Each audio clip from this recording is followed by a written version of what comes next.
Dear student, today we discuss the topic procedure to check whether a given natural number is perfect square or not.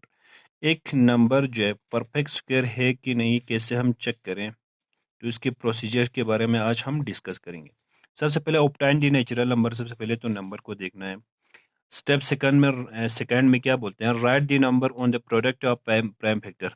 उस number के हमें क्या निकालना है, prime numbers निकालना है।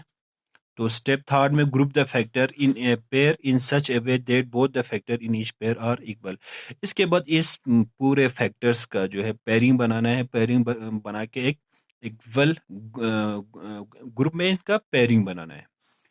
तो see whether some factor is left or not. Step 4 में हमें ये देखना है कि कोई फैक्टर ऐसा है कि जो जिसका पेयरिंग नहीं बनता है, यानी जो बचता है सिंगल रहता है, वो चेक करना है। If no factor is left in our grouping, अगर ग्रुपिंग करने के बाद कोई भी ऐसा फैक्टर नहीं बचता है जिसका पेयरिंग नहीं बनता हो, यानी जो सिंगल नहीं बचता हो, then the given number is perfect square. तब हम उस वक्त कहेंगे कि वो नंबर जो है क्या है, एक परफेक्ट स्क्वायर है।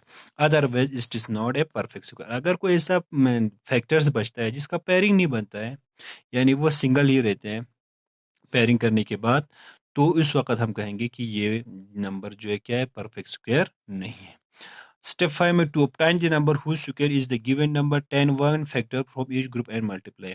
अब हम ये अगर मान लेते हैं वो नंबर जो है एक परफेक्ट स्क्वायर है, तो किस नंबर का स्क्वायर है, किस नंबर का वो परफेक्ट स्क्वायर है, उसको चेक करने के लिए हर एक ग्रुप में से एक एक फैक्टर को निकालना है और इसके बाद उनको मल्टीप्लाई करना है। जिस आंसर में जो आते हैं वो बन जाते हैं उस नंबर, वही वही इसी नंबर का क्या हो जाता है, वो परफेक्ट स्क्वायर बन जाता है। तो हम एग्जाम्पल की मदद से आप लोगों को समझाएंगे कि एक ये पूरा प्रोसीजर जो है अभी हमने जो डिस्कस किए हैं वो एक एग्जाम्पल की मदद से भी आप लोगों को हम समझाएंगे। मान लेते हैं हमारे पास कोई नंबर है 225। सबसे पहले क्या करना है, नंबर्स को देखना है। तो इसके बाद इसका क्या निकालना है, हमें प्राइम फैक्टर 225। तो प्राइम फैक्टर निकालने के 2 से तो डिवाइड नहीं हो गए, 3 7 21, 3 5 15। इसके बाद 3 2 6, 7 3 5 15, 5 इंटू 5 25। तो इसका प्राइम फैक्टर क्या आते हैं, 225 का प्राइम फैक्टर आते हैं 3 इंटू 3 इंटू 5 इंटू 5। अब इसका पेयर बनाएंगे, 3 इंटू 3 एक पेयर बन जाते हैं, 5 इंटू 5। यहाँ पे ऐसा फैक्टर नहीं बचते जिसका पेयरिंग नहीं होता है। तो मतलब जितने भी फैक्टर्स है इनका पेयरिंग बन जाते हैं। तो ये 225 हमें क्या है, एक परफेक्ट स्क्वायर है। Hence 225 is a perfect square. तो ये किस नंबर का परफेक्ट स्क्वायर है, इसको चेक करने के लिए हमें क्या करना है, हर एक पेयर में से एक क्या निकालना है, एक एक फैक्टर निकालना है। 3 इंटू 5 और क्या बचता है, 3 इंटू, मान लेते हैं यही एक एक पेयर निकालेंगे, यही काफ़ी है। 3 इंटू 5, 3 5 15।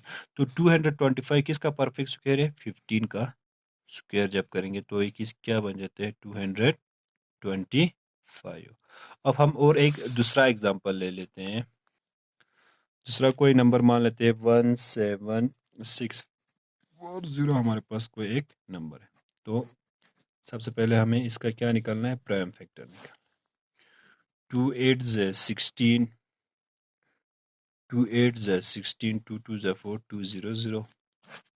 इसके बाद ये फिर से 2 से डिवाइड हो जाएंगे, 2 4 8, 2 4 8, 2 1 2 2 0 0। ये भी 4 से डिवाइड हो, 2 2 4, 2 2 4, यहाँ पे 1 नहीं हो जाएगा, 2 0 0, तब जाके ये 1 यहाँ पे जाएंगे, 2 5 10। इसके बाद ये हो जाएंगे 3 से, 3 7 21, 3 3 9, 3 5 15। इसके बाद भी ये 3 से हो जाएंगे, 3 2 6, 3 4 12, 3 5 15। इसके बाद ये हो जाएंगे 5 5 4 20, 5 5 25। और 5 4 z 25 9 z 45 5 9 z 25 7 7 z 14 7 1 z 7।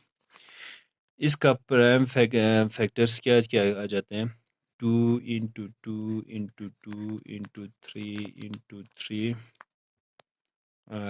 Into 5 into 7 into 7। इसका जब हम पेयरिंग बनाएंगे ये एक पेयर हो गए 3 और 3 पेयर हो गए 7 और 7 एक पेयर। तो यहाँ पे 2 और 5 ऐसे फैक्टर्स बचते हैं जिसका इक्वली पेयर्स नहीं बनते। तो यहाँ पे 17640 क्या है is not a perfect square. 1740 जो है परफेक्ट स्क्वायर नहीं है। क्यों नहीं है? क्योंकि उन grouping pairs of equal factor में जब ग्रुपिंग करने के बाद 2 और 5 यहाँ पे ऐसे दो फैक्टर्स बन जाते हैं जिसका पेयर नहीं बन जाते। मतलब कि 2 एंड 5 ऐसा फैक्टर्स पेयर फैक्टर्स रह जाते हैं जिसका पेयर नहीं बनते। तो इसलिए 17640 क्या है परफेक्ट स्क्वायर नहीं है। ये था आज का topic procedure to check whether a given natural number is perfect square or not.